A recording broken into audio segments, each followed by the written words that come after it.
परम पिता परमात्मा पूर्ण ब्रह्म सारी सृष्टि के रचनहार कबीर परमेश्वर जी की असीम रजा से आप सभी पुण्यात्माएं परमेश्वर की महिमा सुनने के लिए उपस्थित हुए। सत्संग में आने से प्राणी को ज्ञान होता है, इस जीव को पता चलता है कि तू कौन है। आपको मानव शरीर किस उद्देश्य से प्राप्त हुआ है, आप कर क्या रहे हो, आप जी को करना क्या चाहिए था। जब तक सत्संग में प्राणी नहीं आते, यथार्थ ज्ञान सुनने को उपलब्ध नहीं होता, तब तक ये अपनी दैनिक क्रियाओं को श्रेष्ठ मानकर करता रहता है। चाहे कोई चोरी करता है, चाहे कोई रिश्वत लेता है, कोई हेरा फेरी करके अपनी रोजी रोटी चलाता है, चाहे कोई कसाई का काम कर रहा है, उसको उसमें कोई ऑब्जेक्शन नहीं महसूस होता। और जब वो प्राणी सत्संग सुनता है, परमात्मा के विधान से परिचित होता है, फिर उसको पता चलता है कि जो मैं कर रहा हूं ये बहुत ही गलत हो रहा है। और ज्ञान से फिर डर बनता है, डर से फिर पाप कर्म करने से प्राणी बच जाता है। इसलिए परमेश्वर ने कहा है, सतगुरु के दरबार में जाइयो बारंबार, बोली वस्तु लखा देवें, सतगुरु है दातार। मात पिता मिल जावेंगे, 184 माही, सतगुरु सेवा और बंदगी ये बहुर मिलन की नहीं। मानुष जन्म पाके जो नहीं रटे हरि नाम, जैसे कुआ जल बिना बनवायो क्या काम। राम रटत कोढ़ी भलो, चू चू पड़े जो चाम, वो सुंदर शरीर किस काम का, जा मुख नाही नाम। राम रटत दारिद्र भलो, टूटी घर की छान, वो सुंदर महल किस काम के, जा भक्ति नहीं भगवान। कबीर सब जग निर्धना, धनवंता ना कोय, धनवंता सो जानियो जिस पे राम नाम धन होवे। पृथ्वीपति चकवे गए, जिनके चक्र चलंत, रावण सरीखे कौन गिने, ऐसे गए अनंत। सर्व सोने की लंका थी, वो रावण से रणधीरम, एक पलक में राज बिराजी, जम के पड़े जंजीरम।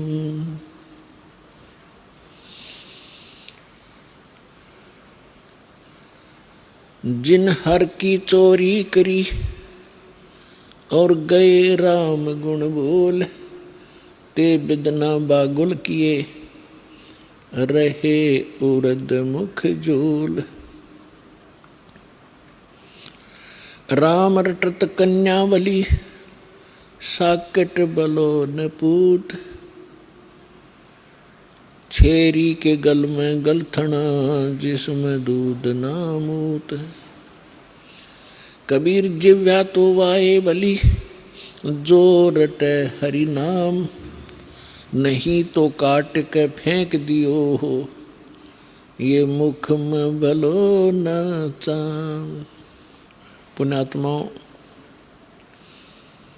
सौभाग्य आपका, आप जी को ये अमर वचन, अमृतवाणी, यथार्थ ज्ञान और सच्चा भगवान, जिसको सच्चा करतार, सच्चा साहिब, सत साहिब कहते हैं, इसकी जानकारी हुई।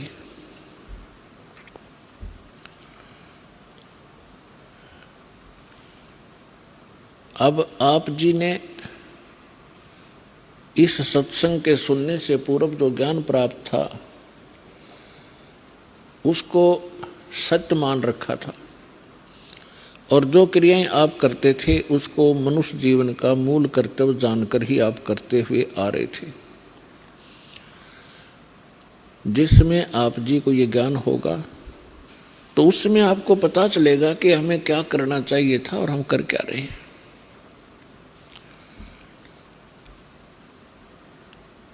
आप जी ने अभी एक वाणी सुनी कि सर्व सोने की लंका थी, रावण से रणधीरम, एक पलक में राज बिराजी जम के पड़े जंजीरम,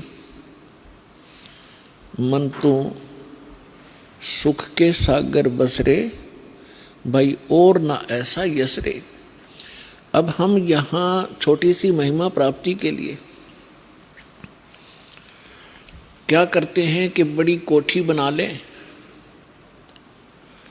और गांव या नगर के अंदर प्रशंसा के पात्र बने, बड़ी गाड़ी खरीद लें और कोई उच्च पोस्ट प्राप्त हो जावे, कोई एमएलए, एमपी, मंत्री, मुख्यमंत्री, प्रधानमंत्री बनकर आप ये सोचते हैं कि हमारी बहुत बड़ी महिमा हो गई।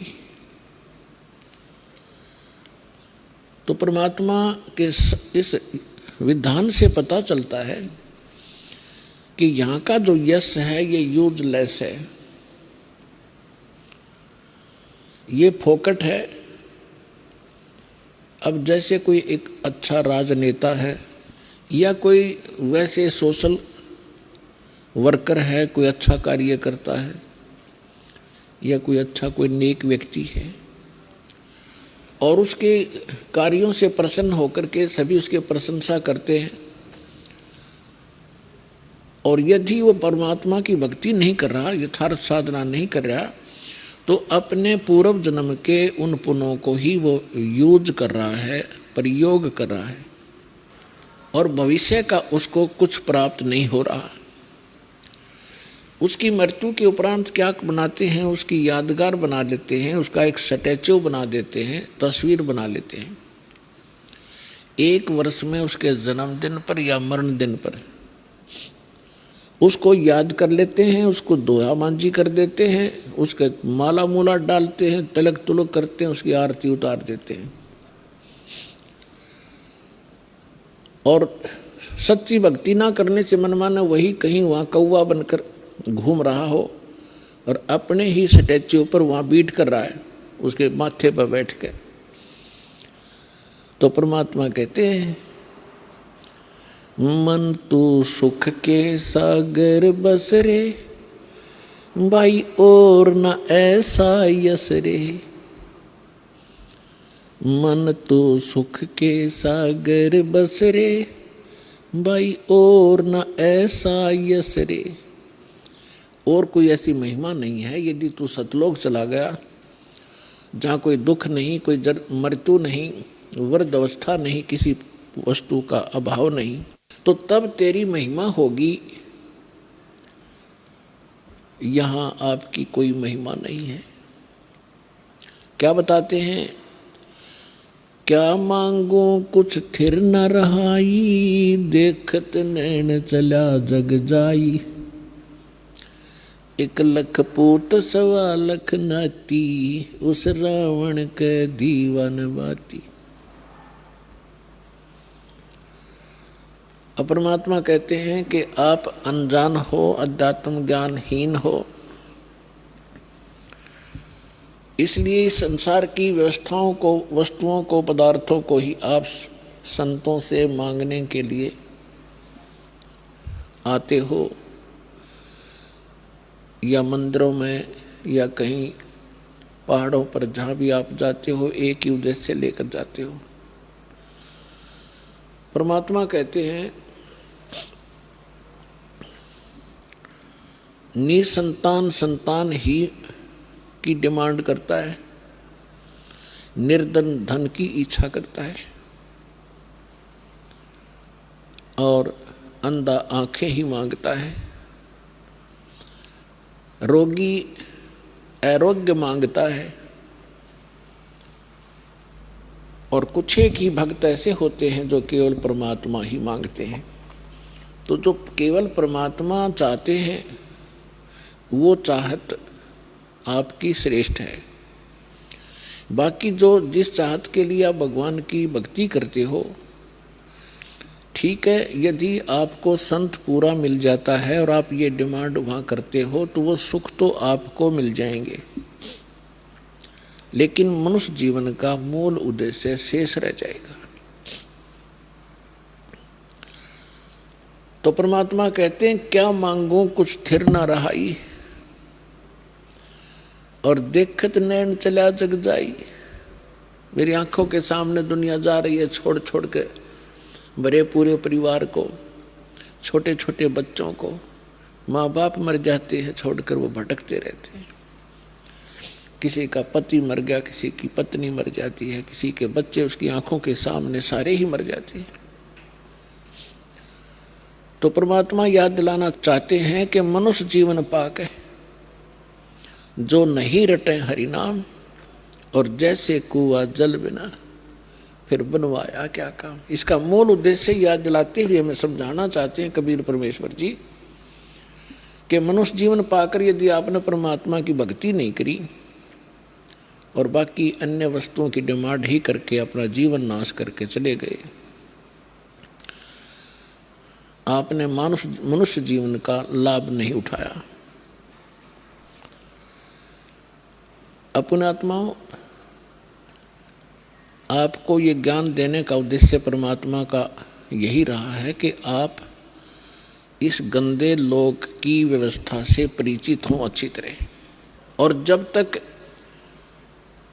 इस काल के लोक से आप परिचित नहीं होगे तो यही डिमांड करते करते आप परम संत के पास आकर भी यही डिमांड करते करते अपना जीवन व्यर्थ कर जाओगे। इसलिए आपको सत्संग में बुलाया जाता है, और सत्संग के अंदर आपको यथार्थ ज्ञान सुनाया जाता है जो परमात्मा ने आपके लिए सुरक्षित रखा हुआ था अभी तक इसी पीढ़ी के लिए। दास का उद्देश्य ये नहीं है कि आप दुखी है, वो दुखी पहले यही मांगता है कि मेरा संकट निवारण हो। दास ये कहना चाहता कि इसके साथ साथ परमात्मा की भी इच्छा आप में प्रबल हो, और फिर वो सुख तो आपको अवश्य ही मिलेंगे, वो तो मिलेंगे ही मिलेंगे, लेकिन केवल उन्हीं को उद्देश्य लेकर साधना करना वो व्यर्थ बताया है। इच्छा रूपी भक्ति कराही, वो सुख सागर जाते नाही। केवल यहाँ के संसारिक सुखों की इच्छा लेकर जो साधना करते हैं वो मोक्ष प्राप्ति नहीं कर सकते।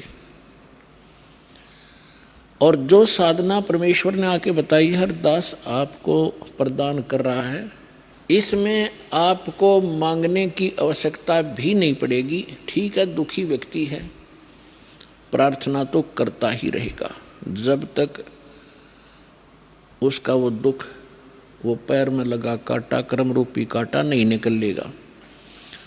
तो लेकिन हम जो आपको साधना देते हैं, ये दास जो बताता है परमात्मा का दिया हुआ ज्ञान, इस साधना से आपको ऑटोमेटिकली सारे सुख मिलेंगे यदि आप मर्यादा में रह करके इस साधना को अंतिम श्वास तक करते रहे। राम नाम रटते रहो, राम नाम रटते रहो जब तक घट में प्राण, कबहू तो दीन दयाल के भनक पड़ेगी कान। अंतिम श्वास तक इस भक्ति को करते रहना, और जब इसका फल आएगा, मिलेगा, तो आपको सर्व सुख होंगे। जैसे कोई गेहूं बोता है तो गेहूं बीजने वाले का उद्देश्य भूसा बनाना नहीं होता, चारा बनाना नहीं होता पशुओं का। उसका उद्देश्य होता है कि ये गेहूं जीवन दाता है, मेरे बच्चे भी आहार प्राप्त करेंगे और हम भी आहार प्राप्त करेंगे। लेकिन गेहूं के साथ साथ वो चारा तो ऑटोमेटिकली ही बनता है, वो भूसा तो अपने आप ही बनता है, उसकी आवश्यकता ही नहीं ये सोचने की कि मैं भूसा तैयार करूं। अब गेहूं प्राप्ति उद्देश्य से लेकर किसान खेती करता है, यदि वो चारा ही उद्देश्य से लेकर गेहूं बोता है तो उसे परिपक्व नहीं होने देगा, उसको पहले ही काट कर पशुओं को डाल देगा, फिर आप भी भूखा मरेगा और परिवार भी उसका भूख से मृत्यु को प्राप्त हो जाएगा। इसलिए दास आपको कहता है कि केवल आप इस भूसे को मत मांगो, जो दास ने आपको विधि बताई है इसमें ये तो ऑटोमेटिकली मिलेगा ही मिलेगा। आप उद्देश्य रखो मोक्ष प्राप्ति का।